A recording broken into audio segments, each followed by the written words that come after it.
అందరికీ శుభోదయం. నా పేరు లింగం వినయ్ కుమార్. తరగతి చదువుతున్నాను. ఈరోజు తెలుగు పాఠం వచ్చేసి వాయసం గురించి తెలియజేయబోతున్నాను.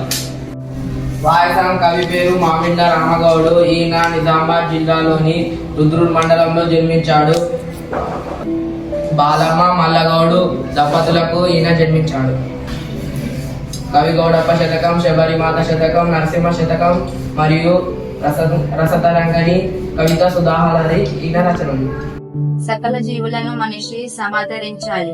సర్వ ప్రాణుల పట్ల దయ కలిగి ఉండాలి. కానీ మనిషి స్వార్థ చింతనతో తన స్వలాభాన్ని చూసుకుంటున్నాడు. ప్రకృతిలో కాకి పక్షి అయినప్పటికీ అందుకు విరుద్ధంగా ఐక్యతను కలుపుగొలుతానని ప్రదర్శిస్తూ జనావాసాల్లో తిరుగుతుంది.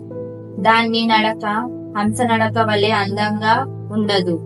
చిలుకల మాదిరిగా పలుకలేదు. చిన్న చూపు చూడబడే పక్షి అయినా ఎట్లాంటి భేదభావాలు చూపకుండా అందరి ఇండ్ల మీద గంతులు వేస్తుంది. కొమ్మల చాటు నుండి తీయనైన పాటలు పాడే స్వరం లేదు. లోకంలోని దీనుల దుఃఖాలను బాధలను ఏ కరువు పెడుతున్నట్లుగా అరుస్తుంది కాకి. చీకటి మాయమైన మనిషి అజ్ఞానం కూడా నలుపు. అట్లాంటిది కాకుల నలుపును అసహించుకోవడం ఎందుకు? చుట్టాల బలగం బాగా ఉన్నప్పుడు కాకి బలగం అని హేళనగా పలుకుతాం. బంధుజనం ఉంటే మాత్రం వారి ఆదరణ పొందుతాం. కాకి పిల్ల కాకికే ముద్దు అని వ్యంగ్యంగా పలుకుతాం. కాకి నల్లని రంగులో ఉంటుంది. కాకిని సంస్కృతంలో వాయసం అంటారు. కాకి కౌకమని అరుస్తుంది.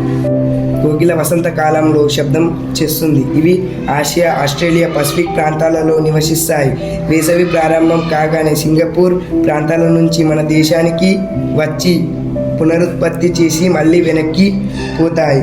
చెట్ల మీద పళ్ళు, కీటకాలు వీటి ఆహారం. మనిషికి ఆలోచించి విచక్షణ చేసే జ్ఞానం ఉంది. మానవులకు జంతువులకు ఉన్న తేడా ఆలోచన విచక్షణ జ్ఞానం. మానవుడు అన్ని రంగాలలో ముందుకు వెళ్తున్నాడు. ఎన్నో కొత్త కొత్త ఆవిష్కరణలు చేస్తున్నాడు. మానవుడి యొక్క కొన్ని లోపాల వలన పర్యావరణం కలుషితం అవుతుంది. ఈ ప్రపంచంలో మానవుని యొక్క పాత్ర అనేది చాలా ముఖ్యమైనది. నెమలి మన జాతీయ పక్షి. 1963 జనవరి 31న జాతీయ పక్షిగా ప్రకటించారు.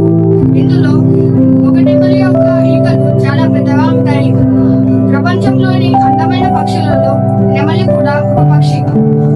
మరియు ఇది కేవలం వర్షం పడ్డప్పుడు మాత్రమే డీప్ మూవింగ్